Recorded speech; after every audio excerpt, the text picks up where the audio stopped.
Halo, Assalamualaikum warahmatullahi wabarakatuh. Apa kabar teman-teman semua? Semoga kita semua dalam lindungan Tuhan Yang Maha Esa dan dalam keadaan sehat walafiat. Jadi perkenalkan, nama saya Evan Zerat Putra Setiawan. Teman-teman bisa manggil Evan. Dan kali ini saya ditemani oleh rekan saya. Hai, saya Rahima Dini, teman-teman bisa manggil saya Ima. Jadi kami berdua dari Universitas Andalas.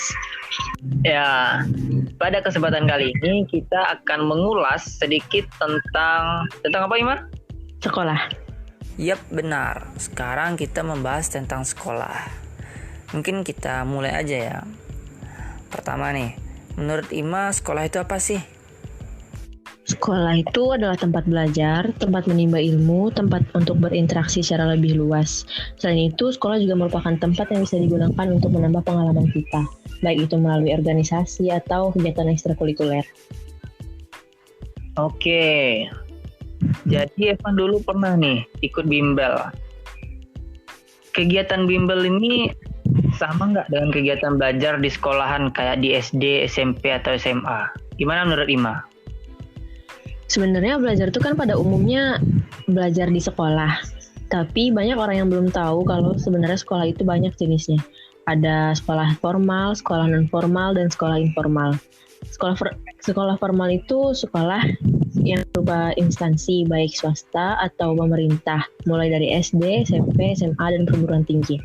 Kalau sekolah non-formal itu seperti bimbel dan sanggar, dan untuk sekolah informal itu seperti dalam keluarga. Orang tua ngajarin dan didik anaknya supaya bisa gimana sih caranya beretika dan sopan santun. Jadi, bimbel juga bisa disebut sebagai sekolah karena apa yang kita peroleh dari bimbel itu sama dengan yang kita peroleh dari sekolah formal, seperti ilmu baru dan pengalaman baru. Oke, pengetahuan baru nih. Sekarang kan kita lagi ada musibah pandemi COVID-19 dan sekarang sekolah-sekolah diliburkan nih. Dan juga cara belajarnya diganti. Sekarang kita belajar via online atau daring. Nah, menurut Ima, gimana sih pengaruhnya pembelajaran dengan online atau daring ini untuk siswa dan mahasiswa? Kalau menurut pengalaman saya pribadi, belajar dari rumah via daring atau online tuh kurang efektif. Karena nggak semua siswa atau mahasiswa punya perangkat yang memadai. Dan kita nggak terbiasa dengan cara belajar seperti itu. Tapi sisi positifnya, kita bisa memahami cara baru dalam belajar selain dari kegiatan belajar seperti biasa.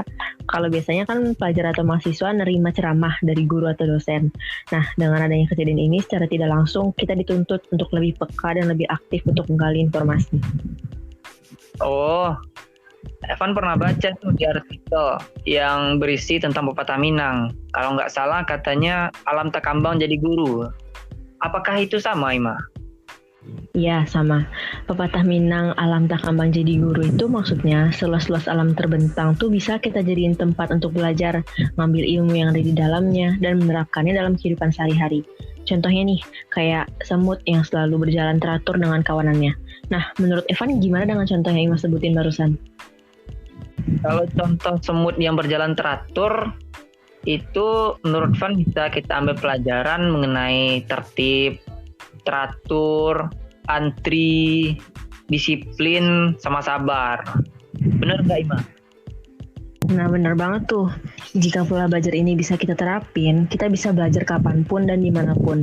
Karena alam memiliki sumber ilmu yang luas dan tak terbatas. Nah, balik lagi nih ke pembahasan sebelumnya, mengenai sekolah yang diliburkan karena pandemi COVID-19 ini.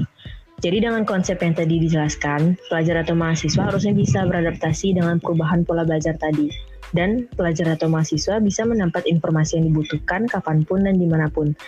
Hal tersebut juga didukung dengan perkembangan teknologi yang membuat segala hal menjadi mudah. Nah, jadi gitu Evan. Oke, mantep kali. Jadi gini teman-teman, walaupun dalam kondisi pandemi COVID-19 dan sekolah semuanya diliburkan, harusnya bukan menjadi halangan kita untuk kita belajar. Seperti yang sudah dijelaskan oleh Ima tadi, jadi kita bisa belajar kapanpun dan dimanapun. Terlebih bisa memperoleh informasi dan ilmu yang kita butuhkan dari internet dan dari media lainnya gitu loh. Oke teman-teman, karena keterbatasan waktu, diskusi kita akhiri sampai di sini. Terima kasih untuk rekan saya Rahima Adini karena telah membersamai diskusi kita kali ini. Terima kasih kembali, Evan.